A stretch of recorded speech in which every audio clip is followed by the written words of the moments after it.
napapansin sa'yo. Umabot sa palitan ng mga mensahe, kilig na kilig ako. Kumusta, kain na, hello, magandang umaga. Ingat ka, pahinga, huwag kang masyadong magpupuyat pa. Naramdaman ng puso na dahan-dahan akong nahuhulog sa'yo. Sa kada araw natin na pag-uusap, meron nang namumuo. Hindi ko na alam kung anong patutunguhan.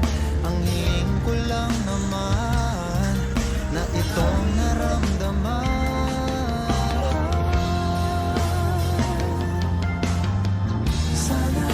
Sana naman ay mapagbigyan na at nang mapakinggan ang tibok ng puso kong sa'yo lang naramdaman ng tunay na kaligayahan. Sana naman mapagbigyan ang tibok ng puso.